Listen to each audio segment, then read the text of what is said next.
So what was the question again? Oh, why is it called the traffic jam? Well, the reason is,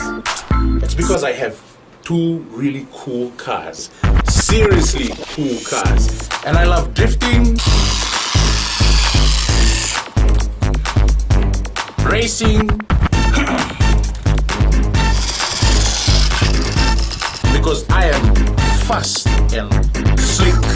And plus, I like to create a bit of traffic jam myself with a whole lot of great music. Bulumnaka, my name is Real, your host and DJ, right here on the Today FM Traffic Jam every weekday from 3 p.m. to 7. Right here on Today FM, today's hit music.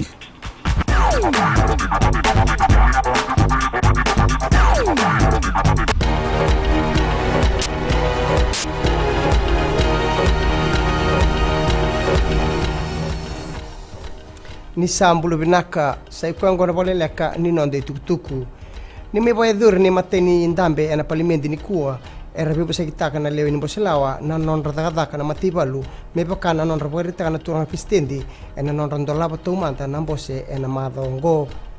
warita na prime minister boreng bani marama ena non rabosa ni bakado to tekira na matibalu ena non ratura bitikoya ena ngauna e taurati ukina na itutu ni komanda Tamana bani marama ni matibalu esiang ni rao me tu karai tunga na bulan lawakida kei na buto ia e barita kana liluntoni besanga o roti mumukepa ni matibalu telanga e baitabi ena bibo birkede ena nonto benua ia e tamana bani marama ni matibalu eno ni tabi na kena reidi na tiku binaka kei na sautu ena nonto benua sana bagarau Wako ko ataki na kena bangataki na e-ticketing system. Warita kana tikinongo na ministani bela kyaki ena nando bonua opio tikondondua ni matenitu sa barota tu endo na tikina bimbi ena buku ni kaongo. E tiki buna e-ticketing system na January na hambag sawati ia esyanga ni dende sara. Tukuno tikondondua ni retos na bebo sakitiko kay na ililu ni tambala ni bela kyaki nando bonua mamada kay ira na be kamba ni basi ena tikinongo. Na beka e baritaki ana minimum standard requirements e MSR ni e-ticketing e bakalau taki po matenitu e na kena bakangataki keni malambale ni bondo endo na pasindia dondo no menambiu tani misini na card bakatalanga kina nona warau mesombu na tangane ambaki tolsulu kalima kalambata na wanele ambaki tinikava mebiri ni tasiri e rei ena matebila mena usuri ena mataka ni kuwa sama beita ki omuke slal ena lamba kasabe stiko me ado na porombuka nimberni mai rongodi na kisi ena suba high court e ado na lamba ngo ena bula sauti ni saya litiko mai na ngonelewa mai nona vale enge kunene ngona ena duatel na vale lala ni oti rona singa ngai kune olal ni sanda mabotoka e se ngonelewa nimberni mai duru ena balimbula ena CWM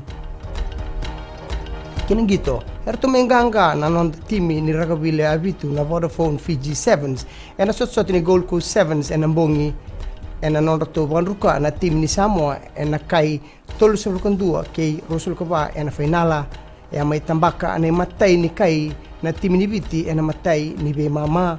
borita ko soklinsau kapitani ni non to nganga e bumai na non to vitorlinga na dorbo tukuno rain ni samai oti na sotongo ia se botale sona bonua mena bakabina taki sa bakabaro talitiko na non de timi ena sotsot ni Dubai kei na South Africa Sevens mai da bekir na non de tukutuku ni bakading vinaka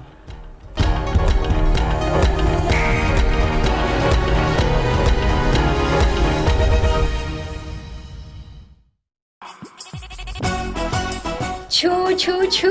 हे हे नमस्ते फीजी आपके हर एक प्रॉब्लम की दवा लेकर मैं आ गई हूँ 9 से 12 बजे तक आपकी सहेली रेनू छू छू छू 40 में 20 का दिखना है मैं हूँ ना आपके साथ में मिर्ची एफएम पर 9 से 12 बजे तक मंडे टू फ्राइडे मिर्ची इट्स हॉट